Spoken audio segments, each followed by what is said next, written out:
Hey everyone, Mr. Happy here, and welcome to Mondays with Mr. Happy, aka Mr. Happy Mondays, the weekly Q&A show where you ask me questions and I answer them.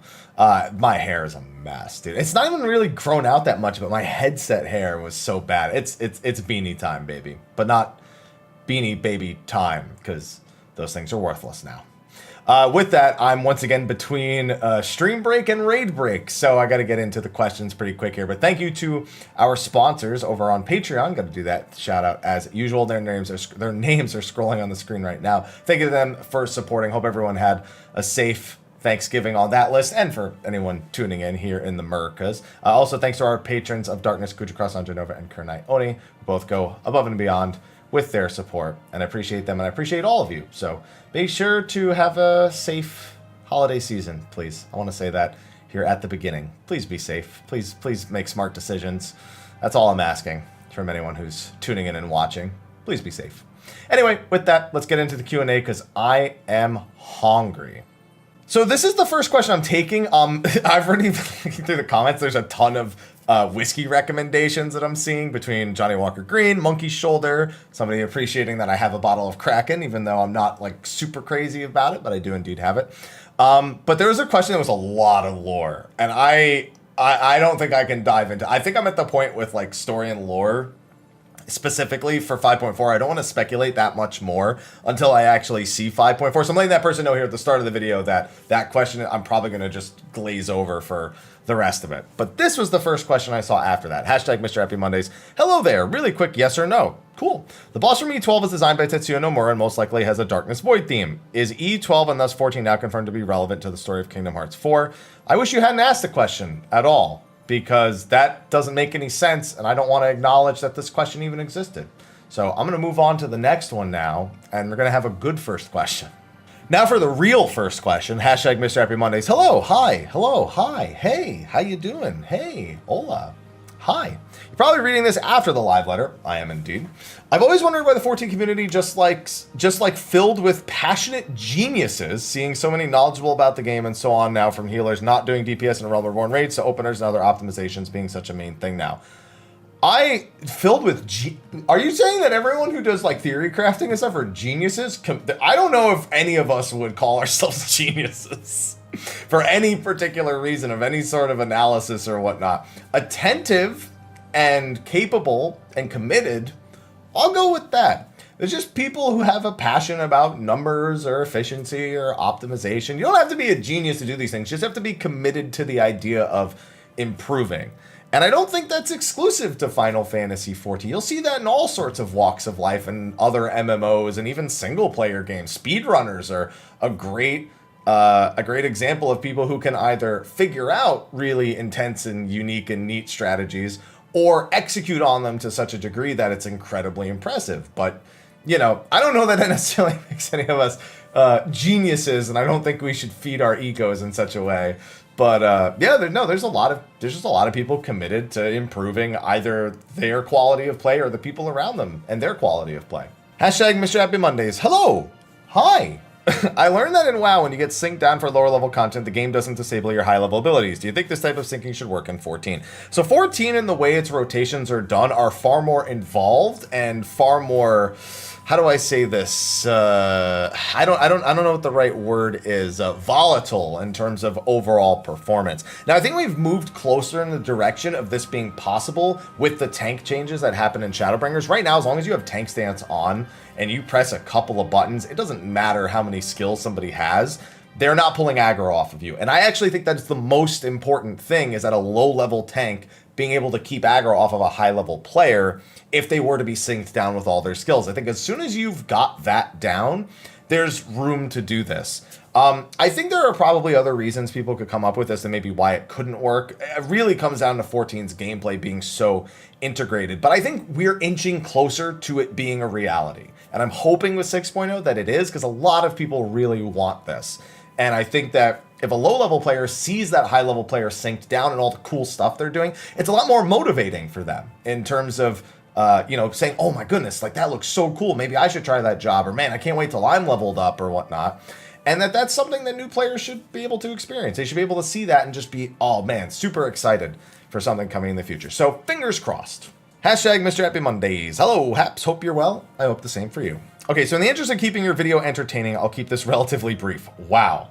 That is not a lot of confidence in your own question. I've got around 2,000 hours in this game, and I love it more than certain dead relatives of mine. However, even after all this time, I still have not done a current content Savage Raid or Extreme Trial. It always just seemed like an immovable wall.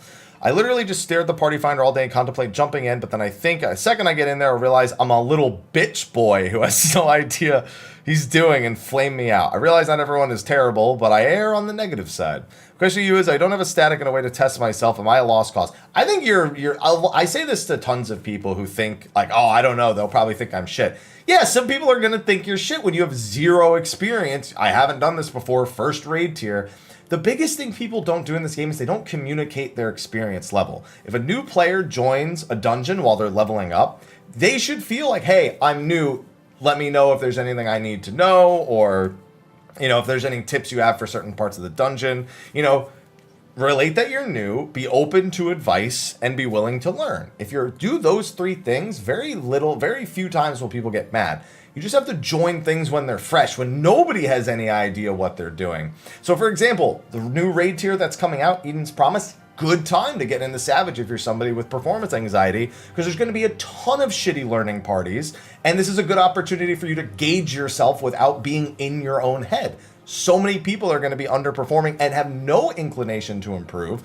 You're already thinking, you're worried about the initial performance and not people not giving you the chance to learn and improve. So this is the perfect place to do it in an environment where you're not going to be the sole person fucking up while you're learning. So hop into Eden's Promise, Savage Raid Tier, any of the fresh learning parties that pop up. Gauge yourself, build that experience, build that confidence that you're clearly lacking, and then stop thinking about it so much, because Party Finder is full of disasters. And if you're one of them, you sound like the kind of person who would be well aware of it and work to improve it over anything else. That's what you need to be thinking about.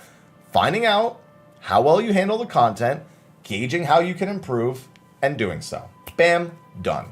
Hashtag Mr. Happy Mondays, and there's already another question under it, because this one's super short. Hey, Haps, I know you've said you have interest in D&D style games, so have you ever actually played it? So I have tried playing it once or twice. What normally ends up happening, though, is the committal to the time. I generally have a hard time being like, okay, I can always be here for 2 hours every time this week, because things always pop up in my life and in my schedule that I have to make room for. So I've always had a hard time ever sitting down and doing it. Getting into character is also kind of a tough thing for me to do. I don't ever just want to be like, yo, what's up, man? Like me. Like, I would want to be in character, but I'm also not really going to commit to dressing up at the same time. So I have to like adjust my attitude. I have to get in the right mindset.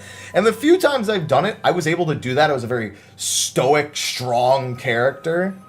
But then those D&D groups just couldn't continue. People's schedules falling apart. And I'm like, whatever. I'll just appreciate other people's D&D, and maybe one day I'll get into it and I'll stay consistent with it, but it just never works out for me. And now for that question that was right below it, hashtag Mr. Happy Mondays. Hey there, Haps. Hope this week has treated you good and you are doing well. And in response to you, I'm doing well myself. Didn't even have to ask. Hello and thank you. And good. Seeing people recommend whiskeys in the comments, a lot of them. So after getting you towards the Hibiki, I'll move aside for other suggestions. You got it. On to the short and to the point question, what was your highlight from the Part 1 live letter? Well, this was the Part 2 live letter, not the Part 1 live letter. And honestly, I didn't really have a major highlight. I just liked getting new information, being closer to the patch, knowing when it was going to be. And of course, actually, my highlight, I do have one. The official announcement for the date for expansion information. February 5th is going to be the announcement stream alongside the 14-hour broadcast.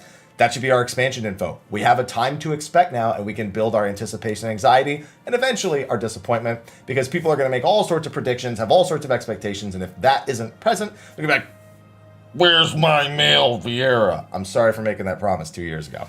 So finding out when we're finally getting expansion info, that was my highlight. Hashtag Mr. Happy Mondays. Hello! And 2 last-minute questions regarding Square Enix saying they'll consider whether or not they should delay when Savage unlocks. I was so happy that they acknowledged that. Too late, because 5.4 is around the corner, but still they did it. First, how would you feel about Savage coming out 5 to 6 hours after patch? No.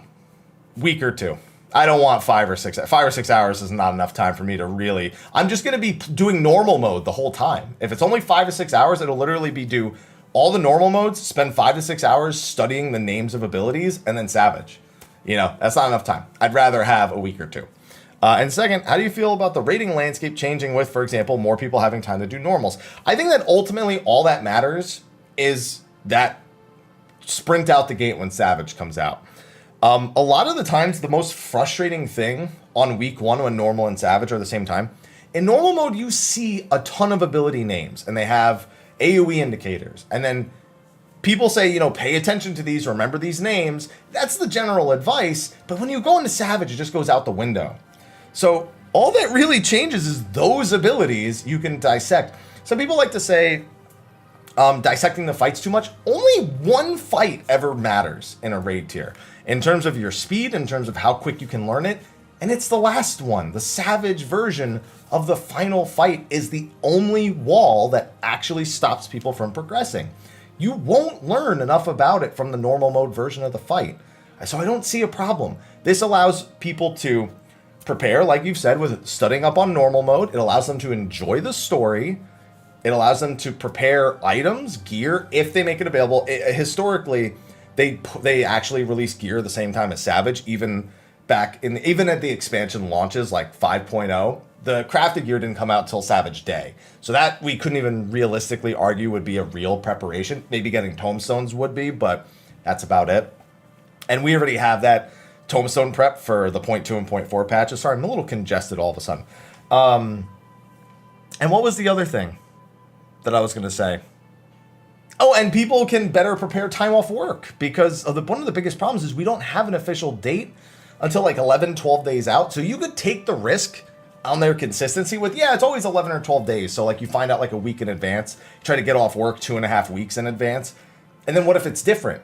You have to put in for a change. And what if it's later? What if it's earlier? It would just mean that you could find out the date, know that the raid is 2 weeks later, and be able to properly prepare things like time off work, or, getting schoolwork done, or getting, adult obligations done and out of the way, and make sure there's no issues with it. There's too many pros for me to be worried about people studying normal mode as a major con. Next one doesn't have a hashtag, but I saw it was a question. Hi, Mr. Happy. Glad things are doing better for you. Thank you. And I hope things are going well for you. I have 2 questions regarding Seat of Sacrifice Extreme. I just completed my first Shadowbringers Extreme, being Hades on Astro, and was learning healer for Seat of Sacrifice. My questions are, what tips do you have for me as a healer? So I actually have done a lot of healing in Seat of Sacrifice. I have a 94 percentile parse on that on Scholar. I have 94 percentiles, I think, across the board. I don't think I ever got an orange because I did them all at the Party Finder. With Seat of Sacrifice, I find that the biggest thing is either A, too much overhealing because people are worried, and B, forgetting to heal at certain times. I would say save your Swift Cast in the Party Finder in particular, because a lot of people randomly die to fire and ice. And a lot of the times, I want to use my Swift Cast for movement, so I can cast a Glare or Medica 2 on the go or something like that. But most of the time it ends up just being, I wish I had my Swift Cast because somebody died to ice or fire. There's not really, other than that, I wouldn't really say there's any advice specifically for healer, other than just keeping on top of the damage that's being dealt. Like, anytime there's multiple back-to-back AoEs, you treat it like any other fight. You would, make sure there's a Medica 2 rolling, maybe hold your Assize for a few seconds so you can properly AoE. Make sure you have a Lily if you're a white mage. You're not, you're an Astro. And Astro's going to have to learn star timings pretty carefully, so you're probably going to have a little bit more effort going in. But other than that, the biggest thing with extremes is they're kind of just wingable. You don't really have to plan them out all super well. If you screw something up, you throw an extra GCD heal out. Maybe the other healer does the same. And that's it. And you kind of fixed whatever problem that you would have had in the first place. So I wouldn't be too worried. It's not that healing intensive a fight. It's worse that people tend to just randomly die to ice and fire, or people don't know where to stand for earth or light or holy. Those are worse than anything that's going to be directly the healer's fault. It's going to come down to everyone performing individually well versus worrying about specifically healer stuff. Hashtag Mr. Happy Mondays. Hey, Haps. Hello. Here's to continued health and happiness. Indeed, if this congestion... I wasn't even congested until I started recording this. Maybe take a sip of coffee here. Because it's like in the back of my like nose. So it's like back here. Like, back in like the back of my throat. So, hopefully the same for you. First time asker, so I have a bonus of the ability to transfer 14 Gillen mats to Genshin Impact Mora and mats. I would do it. Le question. Have you played PSO2, and if so, what are your thoughts on it? Have you done any streams? Okay, so I played a lot of PSO2. When it first came out, I played it like every day for like a month to a month and a half straight. Here in the West, I didn't bother playing it in Japan at all. I was like, listen, if they don't care enough to bring it to me, I'm not going to them. I am not a fan of what's been going on with PSO2. I'm not a fan of this whole bring PSO2 to the West, and then we have a New Genesis. I'm just not going to play. I stopped playing PSO2 the second they announced a New Genesis because I was like, I don't care. Their loot system isn't compelling enough to get me to play for, you know, better rolls, trying to get better rolls on all my armor, on my weapons. It wasn't compelling enough to get me to do that. And if New Genesis was, I'm only going to have 3 classes available when New Genesis released. One of them isn't even the class that I want. Or none of them are the class that I want, so whatever. Like, I don't really care about what I can bring over. And anything I bring over is not going to be BIS over there anyway, and it just looks like better PSO2. And I don't care about glam. I notice a lot of people keep up on the game so they can keep getting glam and emotes and things like that, so that when they go to the New Genesis, they still have all of that. None of that matters to me. So I like PSO2. I like playing it, but I think that the gearing gameplay loop isn't satisfying enough for me to play it like hardcore still. And then as soon as they announced New Genesis, that little bit of like, you know, I don't really know how I feel about this, turned into full blown, I'm not playing until New Genesis comes out. And I'm just going to play New Genesis. I'll bring my character over and I'll play New Genesis. And that'll be it. Hashtag Mr. Happy Mondays. Hi, Haps. Past me, hoping future you is still doing all right in this hype with all the goodies you got to see in the live letter. The answer to all those questions is yes. Now for something completely different. Rhythm game-wise, when you play DDR ITG, curious how good did you consider yourself at your peak, such as what kind of songs and difficulties? So I would say I was better than most people, but I was never in the top echelon. You know, the people who like, there's a term for it. I can't remember. It's been too long. Essentially, where you just lean on each button, you like place your feet on 2 buttons each, and you just lean forward or back for each of them. I was never that. I was somebody who had a lot of movement involved. So I was never at that upper echelon, that triple-Aing everything. I triple-A'd a lot of, 5, 6, I think even a few 7-footers back in the up to the Extreme 2 days, I suppose. I played up to 8th gen, I think. Extreme was, Max was 6, Max 2 was 7, Extreme was 8. I played up to Supernova, which was I think that was Gen 10 DDR. And then ITG 1 and 2 I played a ton of, but I was mostly about completing really difficult custom charts on Stepmania, as opposed to being like a super AAA PB guy. Full comboing was whatever. Full comboing I never had an issue with. I did that on most charts, but really getting the AAA, that was the big thing that I never did. The 100% on ITG, very, very few of those. Always like one great, one good, one great, one... Because they changed it, because then it was excellent and because then they added fantastic, right? And then it was great, excellent, fantastic. Yeah, and that was on a whole nother level. So I was somebody who could pretty much beat every song, but AAAing the songs was few and far between. I mostly capped out on like 6, 7-footers on that, and I was usually single or barely double digits on 9 or 10-footers when it came to greats. But when they added fantastics, then I could not ever get like anywhere close to it again, because fantastics were a little too tight of a timing for me to get all the way to where I wanted to be. All right, so I went ahead and read this because there's a lot of text in advance. So I'm going to paraphrase, but I'm going to read the first line. Hashtag Mr. Happy Mondays. Hey there, Haps. Allandra here. We're doing better and better with these last few weeks. I have been, thank you. You seem to be crawling back up from a slump of sorts in the last several weeks of vids. Just in case you'd like to know, I'm doing great. That question was coming, so thank you for answering. So as for the actual question, the question is about pruning for abilities, specifically with low levels, because when they make changes to jobs when the level cap increases, they tend to move abilities, like stretch them out more so across the various level ranges, so that there's usually about the same number of skills, but it means that at the lower levels, sometimes there's new things, but sometimes there's also things that just, it feels, again, like it's been stretched too thin at the lower levels. This kind of dives back into the old question of, the question we had earlier where it was like, what if they were to sink you down and let you keep your skills? And I think if that were to be under consideration, this question wouldn't matter as much, because when you sink down, it wouldn't feel as bad. But when you're first going through the game, I don't think there's really an issue with the pruning for the early games. I think it's a matter of what abilities are available at those levels. And I think they tend to want you to get your fundamentals down, your basic combo, your AoE combo. You know, if you're a healer, you know, a basic AoE heal, a basic single target heal. And they leave a lot of the fun stuff for after level 50 or after level 60. And I think they could kind of shift some of that focus into the first 50 levels of the game or so.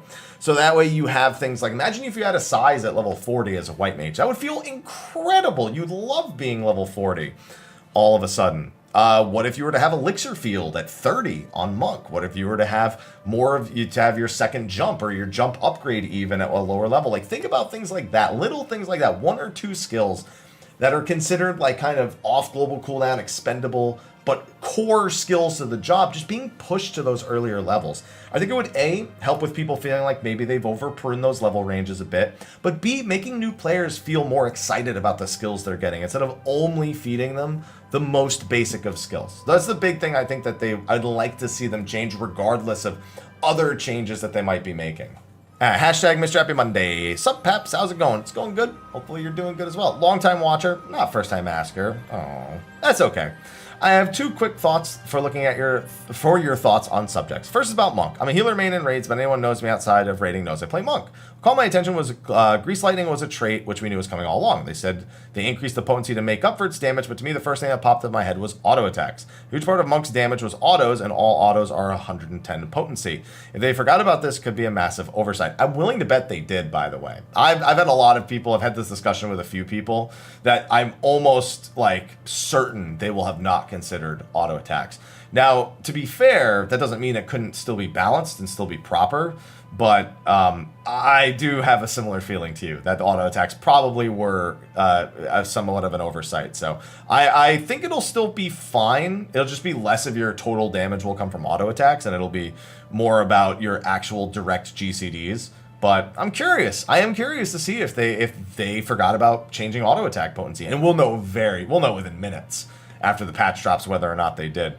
The second is, during Voidwalker, you'd see Hand of Erebos. You can see some massive hands. What are your thoughts on Erebos being a 3rd or 4th boss? He's come to mind. It's just a question of, is he just some mindless void scent that was being used, and how relevant is he to the actual story? I don't think he's going to be hyper relevant to the story. And also, I feel like if Erebos was going to be one of the bosses, at least a whole boss, that they probably wouldn't have been so hesitant to show us him, because he's massive. He's a just enormous void scent based on how large his hands are. So, giggity. So, I have a feeling he's going to show up as like a mechanic in the other fights, but I don't think he's going to be one of the bosses. I wouldn't be surprised, but I don't think he's going to be one of the bosses. Hashtag Mrhappy Mondays. Hey, Mr. Happy, got a serious question. And a not so serious one. All right, let's get to the serious one first.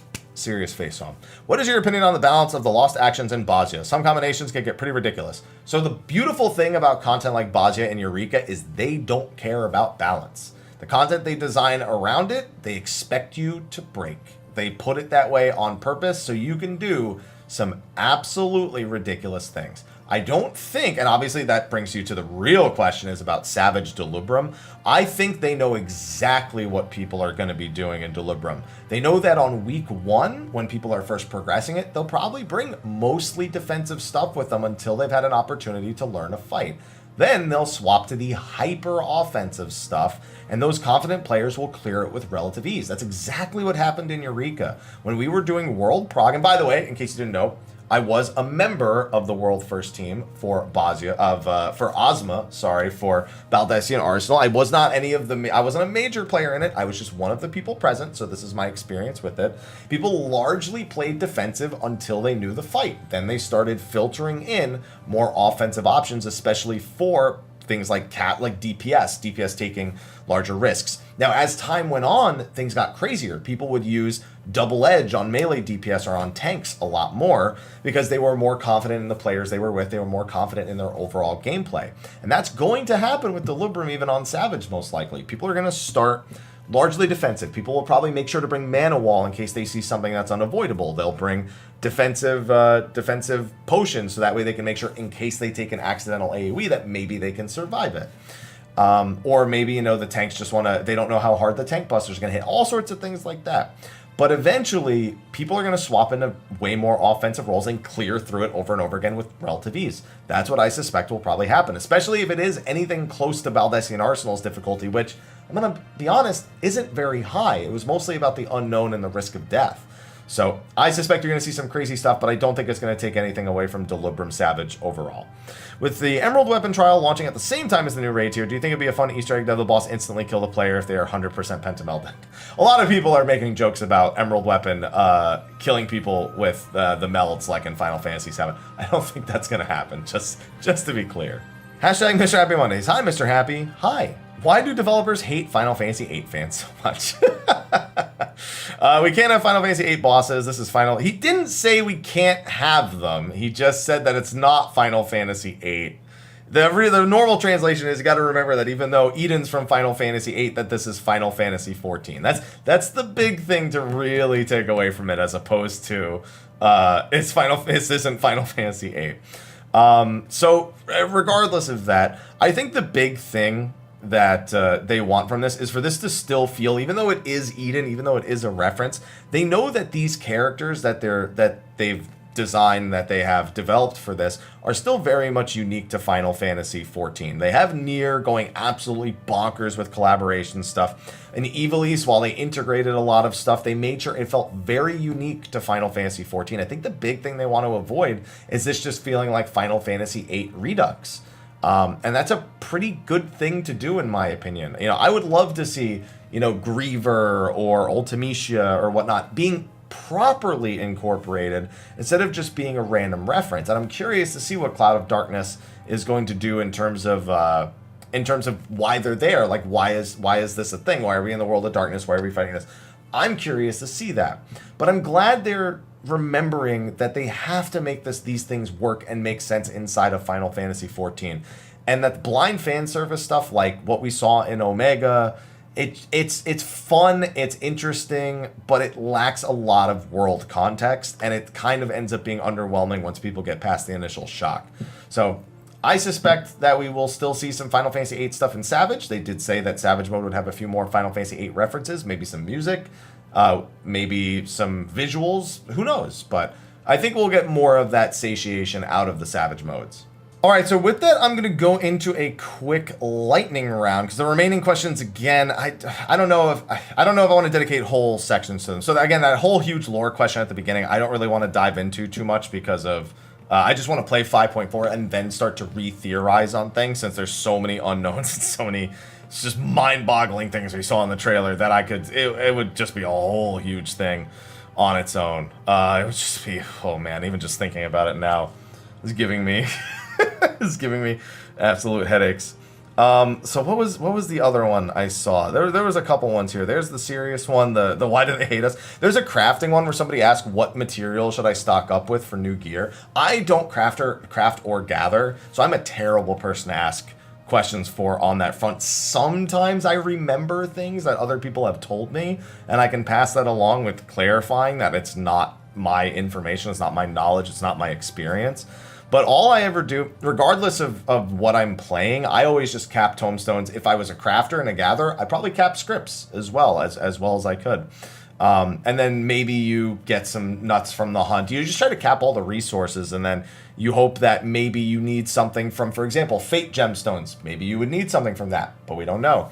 Maybe there will be something new to buy with scripts that you need, but I can't know. Making sure I have some materia in case I need to remeld in order to do any of the new nodes. Doesn't usually happen with bis melds, but that could be something to do too. Having Allegory and Phantasmagoria caps so I can grab as many materials to make the new gear as possible, which is a big money maker. That's another thing as well. Maybe just grab some of the basic stuff that you can grab from just killing enemies or from maps as they drop, like the leathers and the cloths. But you can't know which ones are going to be needed, if any at all. It's really hard to prep without just literally grabbing every item in the game and hoping that it's something that gets used and then selling off your excess if it doesn't. Somebody said that they put a hashtag and didn't have a question, but thank me for answering the last one. So thank you to you for asking again, and thank you for the thank you. Somebody asking why vendor gear is broken, in quotes. Level 78 I-415 vendor gear is worse than your item level 400 augmented. That's normal. So normal quality gear is not actually the item level that it says. This has been true since the beginning of time. It's not just true in this exact example. It's essentially about 20 item levels lower than it says. And to be honest, you're still correct when you say in a way that it's broken, because item level is supposed to be a representation of power. And yet when gear is normal quality, it doesn't represent the item level that it is. Now, dungeon gear properly represents item level, raid gear properly represents it, tombstone gear properly represents it, but we have this entire slew of crafted and vendor gear that is literally not the item level that it says. And I agree with you that it just shouldn't be that way. But it is, and it is a normal thing. So just buying vendor gear to upgrade is rarely a good idea. Make sure you're actually comparing the stats on those things as opposed to just the item level, because the stats are the big thing. Some people wondering why I have New Jersey hate. I lived there for 26 years. I'm 30 years old in a month or so. I hated it. I hate New Jersey. I would never go back to New Jersey. I've got nothing but memes, and don't get me wrong, I had some great friends there, people who I still keep in contact with, but generally living in Jersey was as depressing as it could possibly be. So maybe South Jersey's better. North Jersey, not great. A lot of whiskey recommendations here. Someone talking about the drill opening. Yeah, this person, you did explain it better than me, where I talk about how if you have proper buff alignments, then you want to be doing reassembled drill later in the opener versus opening with reassembled drill. But if you have no alignment, nobody's working towards aligning anything, you can just go nuts and do reassembled drill right from the get-go. Yeah, you're explaining the same point, but you're explaining it in a way that better exemplifies that. But yes, I do remember that conversation, and so to that person who put the machinist comment in there, you're exactly correct. And then somebody upset about me not finishing the positional comment about how they don't have enough positionals, aren't infatuated enough, as opposed to should we get rid of them. And to that I apologize, and I say that, I wouldn't mind more positionals. I'm not surprised that we have the number of positionals that we have now. Even if they are a pretty major part of your DPS, even if they don't necessarily feel it, which could also be argued as a problem, that they end up being a very large part. So putting more emphasis on melee jobs to have their positionals is something that I think would be entirely reasonable, entirely within the realm of something that would enhance the jobs without really having to change the abilities. And I just, to reiterate last week, I also hope they just don't go the other way and just remove them altogether. So with that, that's going to be the end of the lightning round. So thank you for asking your questions for this week's episode of Mondays with Mr. Happy. Be sure to like, favorite, subscribe, and share. And if you have a question, be sure to put it in the comment section of the video below. But anyway, with that, I got to go eat lunch, and then I got to raid. So thanks, everyone, for hanging out for this week's episode. Thank you again to our patrons for supporting, and our patrons of Darkness, Khuja, Janova, and Kurenai Oni. And with that, I'll see you guys next week. Until then, take care.